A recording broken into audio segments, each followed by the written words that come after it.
Hi guys, Darth Deuce here with another video that is actually a Black Series 6-inch action figure review. Yeah, we're doing another figure review. Haven't done a figure review in a while actually. I've kind of gotten out of doing those. Um, but I want to do one on the Star Wars The Black Series 6-inch Deluxe Boba Fett from the Book of Boba Fett, or should I say from The Mandalorian.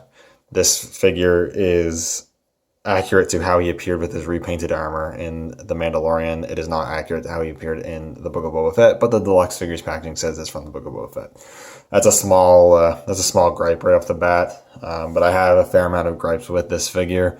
If you're familiar with Black Series 6-inch at all as a figure line, whether you collect it or not, you know, we get a fair amount of deluxe figures, and lately we've been getting a lot of deluxe figures where they've been really stretching whether or not they should actually be deluxe releases. And Boba Fett has been a popular figure to get the deluxe releases when I feel like it is not warranted. And spoiler, I don't think it's warranted here. This figure straight up isn't worth the deluxe price point in my opinion. I think they slapped him with the Boba Fett tax, so to speak. Hasbro knows what they're doing. They know that Boba Fett is going to sell. He's a popular character. He's a cool looking character. Kids are going to want him. Collectors are going to want him. You know, it doesn't matter if they make him a standard release or a deluxe release. He's going to sell. And that is ultimately what they care about over all else, of course. But yeah, let's take a look. Because the figure itself, it is good. But it's just not deluxe price point good, which is what really kind of kills it for me. But I have him stripped of all of his accessories. Don't have any accessories. We'll cover that in a minute. But taking a look right now, I'm showing off the head sculpt with the face print. I think looks really good.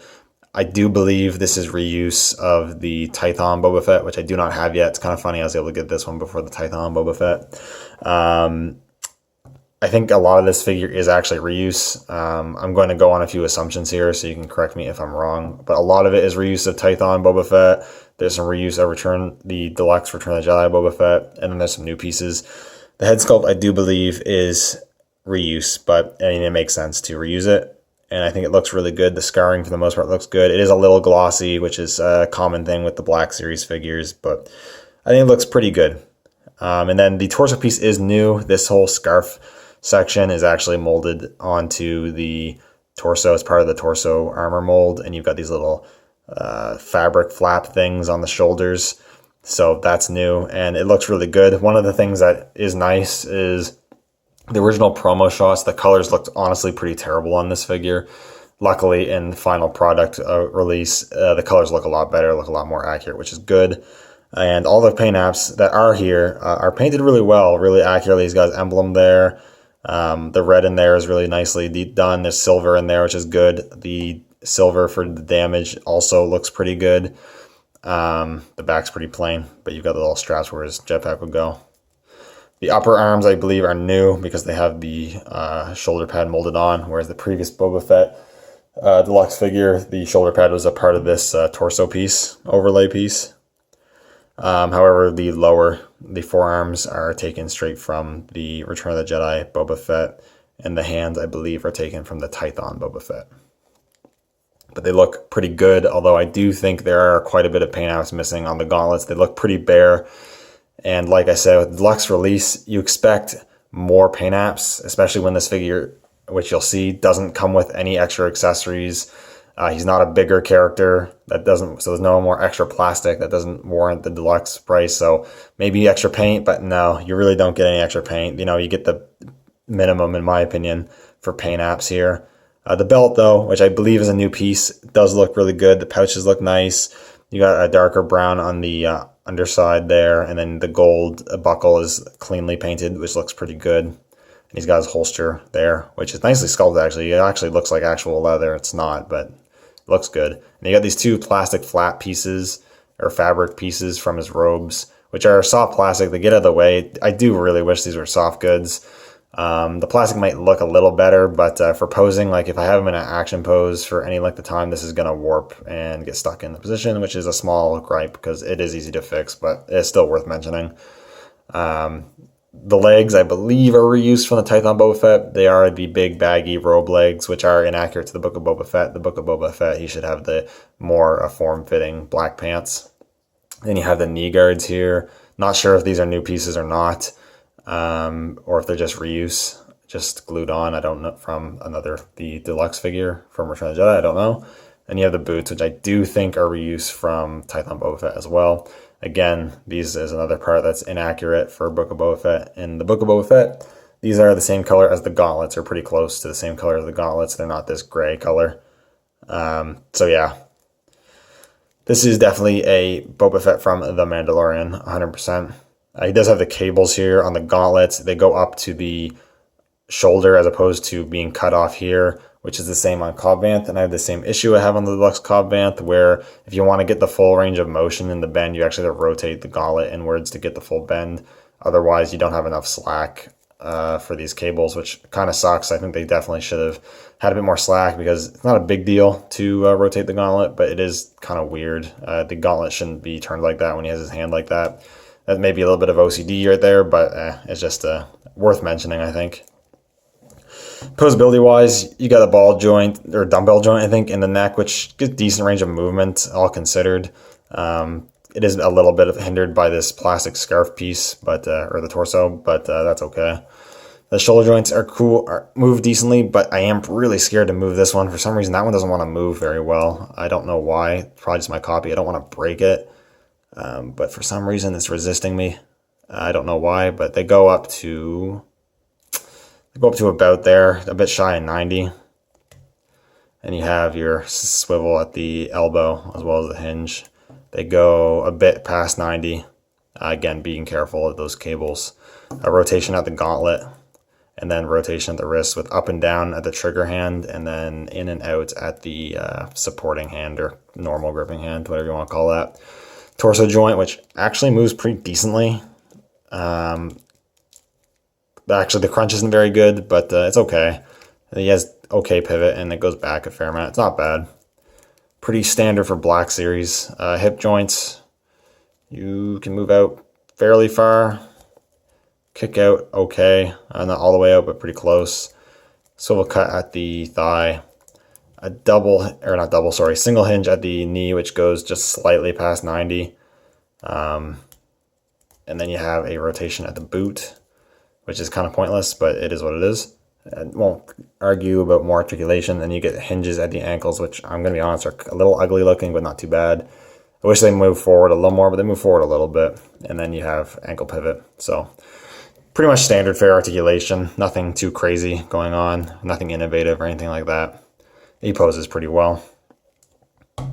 In terms of accessories, like I said, he doesn't come with the accessories I would expect the Deluxe to come with. You get pretty much the bare minimum. So I guess first off, jetpack. It is straight up reuse from Return of the Jedi Boba Fett. You know, it's painted well. What paint apps are there look nice. The little bits of silver look good, little bits of yellow. Again, it doesn't have, now I'm not sure, but it doesn't have that repaired spot on the back. On the Cobb Vanth figure, it was just a painted rectangle of silver, which kind of sucked. It was pretty lazy. It should have been a new sculpt. I don't know if he fully repaired the jetpack or if it still had that damaged spot. I want to say still had the damaged repaired spot, but I don't remember. So this might be accurate. I don't know. But it attaches to the back through the tabs in the hole, and it attaches okay. It's not just going to fall off, which is good, but I find if you're posing it, it likes to pop off fairly easy, and more easy than I'd like it to, but it's not bad. And then he comes with, obviously, the helmet. It is newly painted. It is reused from the Return of the Jedi Boba Fett again. You move the rangefinder. That's cool. And then for some reason, I can't really see. Let me see if I get my light in there. There's like this little like black cap piece painted to the top, or not painted, glued to the top. And I don't know if that's just to make it fit the head better, or if it's so that when you put it on the head, it doesn't go run into the scarf piece. And I do find it can be a little bit annoying to get the helmet on correctly, but once it's on there, it's pretty good, and it does look really good. I like that a lot, actually. Looks pretty nice. And he comes with his weapons. You get the pistol. Looks good. Reused from Tython Boba Fett, which makes sense. It has a little bit of paint of brown for the grip. He holds it well. I don't think I need to show that. and then it holsters into, or stores in this holster very securely, and looks good. And the new rifle, this is a new mold. It comes with the rifle that he uses in Mando and Book of Boba Fett. Looks good. Again, you get brown paint on the stock and a little bit of gunmetal, and then the rest is unpainted. Not bad, but again, I would expect maybe a little more paint. It's a little annoying getting his hand worked around into the grip, but it's doable, not too bad. And he holds that well. I will say it's a bit challenging to get him into, or actually, wait a sec. Never mind. I was going to say it was a pain to get him into like a aiming down the sights pose, but it's actually not that bad. I'm not trying very hard here, but you can get the rifle up pretty far, so that's good.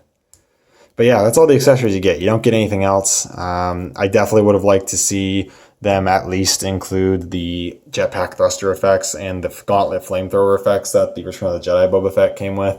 I see no reason why they didn't include those. I think that would have been good, and at least would have made the deluxe price point a little easier to swallow.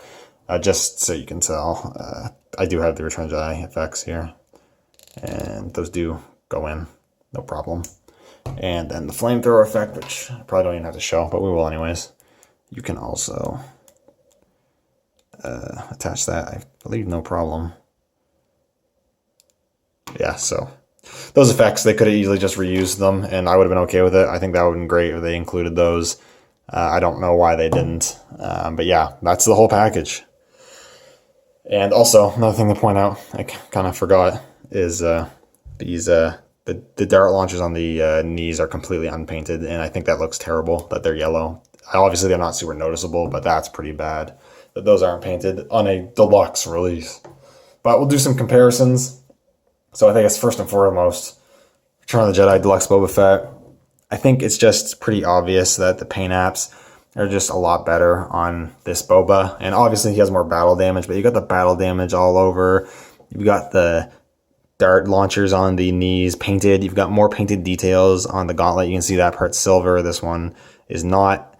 And maybe that's accurate, but still, I would assume it's not. He even has the little pieces of silver painted on these little launchers on his other side here, which is little tiny details. So they were able to paint that, no problem. All these straps are painted. All this different battle damage and whatnot is all painted really nicely. Yeah, this one's really nicely painted and comes with extra accessories.